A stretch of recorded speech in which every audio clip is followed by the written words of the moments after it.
100 और 4 की रेशो के साथ हिमाचल प्रदेश में लेबर, स्किल और मैनेजमेंट है, तो फिर 70% रोजगार कहाँ से आएगा। और बद्दी में जो प्लेसमेंट की दुकानें खुली हैं उनको शीघ्र ही हम लोग जो बंद करेंगे और इंडस्ट्रीज़ को डायरेक्शन जाएगी कि भी आप सीधे तौर पे भर्ती नहीं करेंगे।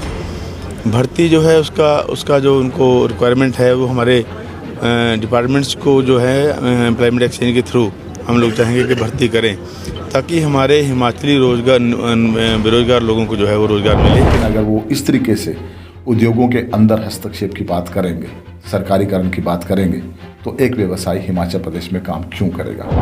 में हिंदुस्तान में या संसार में, वर्ल्ड में इंडस्ट्रीज में की रिक्रूटमेंट करने का अधिकार सरकार को नहीं है और वो अधिकार फैक्ट्री वालों को ही है। वो अपने हिसाब से सिलेक्शन करेंगे, पैरामीटर जो भी है वो उनका काम है। हमारा सरकार है nothing to do with it, मगर हमारी सिर्फ ये कोशिश रहेगी कि हिमाचल प्रदेश के 80% लोगों को फैक्ट्रियों में रोजगार दिया जाए। चुनौती वहाँ पे लेबर को लेके भी है कि लेबर किसके लोग लगवाएंगे। चुनौती वहाँ पे स्क्रैप को लेके भी है कि स्क्रैप का धंधा किसको मिलेगा। मेरा योगदान ये है, एक पत्रकार के नाते, एक चैनल को चलाने के नाते मेरा योगदान ये है कि मैं हिमाचल प्रदेश की सरकार को ये बता पाऊँ कि हो क्या रहा है, और हिमाचल प्रदेश सरकार का योगदान ये है कि जो गलत हो रहा है उसको सही कैसे करना है। कहते हैं कि जब बाढ़ ही खेत को खाए तो फिर खेत को कौन बचाए। नमस्कार, मेरा नाम है अरविंद कंवर और आप देख रहे हैं खबर नाउ। पिछले 2-3 दिनों से हिमाचल प्रदेश के उद्योगों को लेकर काफ़ी विवाद चल रहे हैं, काफ़ी गतिविधियां चल रही हैं। उद्योग विभाग के साथ अटैच किए गए CPS कहते हैं कि उद्योगों के अंदर लगने वाले हर कर्मचारी की, हर लेबर की जानकारी जो है नियुक्ति से पहले वो उद्योग विभाग को दी जाए और सरकार डिसाइड करेगी कि नियुक्तियाँ कैसे होंगी। जबकि मंत्री कहते हैं, जो उद्योग विभाग के मंत्री हैं हर्षवर्धन चौहान, वो कहते हैं कि सरकार की ऐसी कोई मंशा नहीं है और सरकार जो है वो उद्योगों के साथ फ्रेंडली काम करेगी। मुख्यमंत्री अपना एक अलग बयान देते हैं। मुख्यमंत्री का कहना यह है कि हिमाचल प्रदेश की अर्थव्यवस्था ठीक नहीं है और पिछली सरकारों ने जो है वो हिमाचल प्रदेश का जो वित्तीय ढांचा है वो सारा खराब कर दिया। उसको दुरुस्त करने के लिए मुझे 4 साल लगेंगे। अब सवाल ये है कि उसको दुरुस्त करने के लिए मुख्यमंत्री को जो 4 साल लगेंगे वो दुरुस्त होगा कैसे। आय का स्रोत क्या होगा। आय का स्रोत सबसे बड़ा हिमाचल प्रदेश में उद्योग है या पर्यटन है या फिर एक्साइज है, जो रेवेन्यू है GST और वैट से। उद्योग 2003 के आसपास जब हिमाचल प्रदेश में अटल बिहारी वाजपेयी सरकार ने हिमाचल को पैकेज दिया तब लगने शुरू हुए और तेज़ी से हिमाचल प्रदेश में औद्योगिकरण हुआ। बड़े से बड़ा फैक्ट्री यहाँ पे लगी और हिमाचल के बहुत से लड़कों को रोजगार मिला। उद्योगों में 2 तरीके का रोजगार है। एक रोजगार जो है वो स्किल्ड है और एक अनस्किल्ड है। स्किल्ड है जो आपने ITI की है, आपने पॉलिटेक्निक की है, आपने BTech की है या आपने फार्मा में कुछ किया है, तो वो आप स्किल्ड है। उसमें आप टेक्निकली लगते हैं, आप मैनेजर्स भी लगते हैं, GM भी लगते हैं। आपने HR किया, आपने MBA किया है, वो सारा स्किल्ड है। और एक अनस्किल्ड है जिसमें आप लेबर के रूप में काम करते हैं और लेबर के रूप में आप अपनी सेवाएँ देते हैं।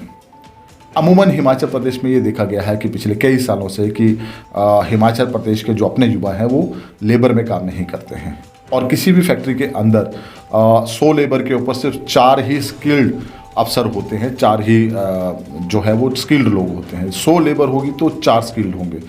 रेशो बहुत गंभीर है, लेकिन उसमें कोई कुछ कर नहीं सकता क्योंकि हिमाचल के लड़के लेबर में काम नहीं करते। तो उद्योगों को लेबर कहाँ से चाहिए। निश्चित तौर पर उद्योगों को लेबर बाहर से चाहिए। अब वो किसी भी राज्य के हो सकते हैं, किसी भी प्रांत के हो सकते हैं, हिमाचल के भी कुछ होते होंगे। लेकिन अगर 100 और 4 की रेशो के साथ हिमाचल प्रदेश में लेबर, स्किल और मैनेजमेंट है, तो फिर 70% रोजगार कहाँ से आएगा। मैंने जो शुरू में आपसे बात की कि जब बाढ़ ही खेत को खाए तो खेत को कौन बचाए, वो मैंने इसलिए की क्योंकि हिमाचल प्रदेश में जो CPS है राम कुमार चौधरी, वो दून विधानसभा क्षेत्र से आते हैं और दून विधानसभा क्षेत्र के अंदर 2 बहुत ही महत्वपूर्ण औद्योगिक क्षेत्र हैं, बद्दी और रोटीवाला। हिमाचल प्रदेश का मान के चलो आप 60 से 70% उद्योग यहाँ पे निश्चित तौर पर होगा। अब अगर ऐसे में जब एक विधायक के रूप में उनको उन उद्योगों को सृजित करना है, उनको ये निश्चित करना है कि उद्योगों का पलायन हिमाचल प्रदेश से ना हो उनको ये भी देखना है कि वहाँ पे और उद्योग पले, सो डैट कि वहाँ पे लोकल जो लोग हैं, लोकल जो व्यवसायी हैं और जो लोकल लोग बाकी काम करते हैं, उनको भी व्यापार में बढ़ोतरी मिले, उनका भी एक सृजन मिले, उनका विकास हो। एक विधायक के रूप में तो शायद मुझे लगता है कि सबसे बड़ा जिम्मेदारी भी उनकी होगी। लेकिन अगर वो इस तरीके से उद्योगों के अंदर हस्तक्षेप की बात करेंगे, सरकारीकरण की बात करेंगे, तो एक व्यवसायी हिमाचल प्रदेश में काम क्यों करेगा? वो दौर नहीं है जब हिमाचल प्रदेश में आना उनकी मजबूरी थी क्योंकि पैकेज थे। अब विकास की बात हो रही है, अब कंपटीशन की बात हो रही है। अब बड़े राज्य जो है वो वहाँ पे इन्वेस्टमेंट करने के लिए, उद्योगीकरण के लिए वहाँ के उद्योगपतियों को अलग अलग जगह से बुलाते हैं, वो रोड शो करते हैं। 27 तारीख को चंडीगढ़ में यूपी ने रोड शो किया। उत्तर प्रदेश की टीम चंडीगढ़ में रोड शो करने आई थी। किसके लिए आई थी? किनको निमंत्रित करने आई थी? वो उनको निमंत्रण करने आई थी जो या तो पंजाब में काम कर रहे हैं या हिमाचल में काम कर रहे हैं। अगर चंडीगढ़ में यूपी रोड शो कर रहा है तो निश्चित तौर पर उसका टारगेट बद्दी बरोटी वाला नालागढ़ का उद्योगपति भी होगा, कालाम का उद्योगपति भी होगा। ऐसे में CPS साहब आपको ये देखना पड़ेगा कि कहीं पलायन शुरू हुआ तो जो लोकल लोगों को रोजगार मिला है वो भी दिक्कत हो जाएगा। और यहाँ तो और भी एक समस्या है। हिमाचल प्रदेश सरकार में CPS उद्योग के अगर दून से लगे हैं तो एक और बड़ी चुनौती है।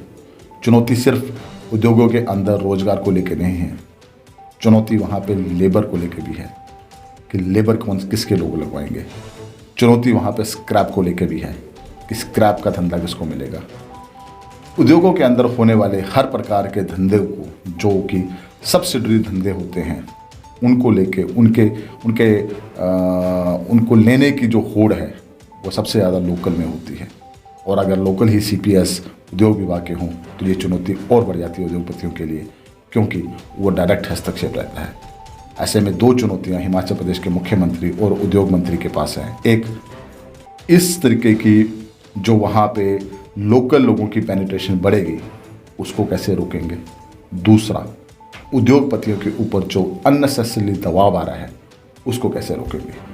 आपके पास आपके खुफिया तंत्र हैं, हिमाचल प्रदेश सरकार के पास खुफिया एजेंसी हैं। आप चेक कीजिए, आप देखिए जो हम कह रहे हैं वैसा वहाँ पे हो रहा है या नहीं हो रहा है। किसी व्यक्ति विशेष के साथ हमें कोई ना लाग लगाव है, ना किसी के साथ हमें कोई दुश्मनी या वो है। लेकिन अगर मैं हिमाचल प्रदेश के एक नागरिक के तौर पर हिमाचल प्रदेश के विकास में अपना योगदान नहीं दे पाऊँगा तो फिर मैं किसके लिए दूँगा। और मेरा योगदान ये है, एक पत्रकार के नाते, एक चैनल को चलाने के नाते मेरा योगदान ये है कि मैं हिमाचल प्रदेश की सरकार को ये बता पाऊँ कि हो क्या रहा है। और हिमाचल प्रदेश सरकार का योगदान ये है कि जो गलत हो रहा है उसको सही कैसे करना है। अपेक्षाएं सुखविंदर सिंह सुक्खू से बहुत हैं, देखते हैं कितना कि वो अपेक्षाओं पे खरा उतरते हैं या वैसा ही चलता रहेगा जैसा होता रहा है। स्क्रैप के धंधे में भी लोकल मैनेजमेंट की हस्तक्षेप है, लेबर में भी हस्तक्षेप है। जाके देखिए, पता कीजिए, ये गंभीर स्थिति बनती जा रही है। जो लोग हमें फेसबुक पे देख रहे हैं वो फेसबुक पे लाइव और फॉलो करें, जो यूट्यूब पे देख रहे हैं हमें सब्सक्राइब करें। नमस्कार।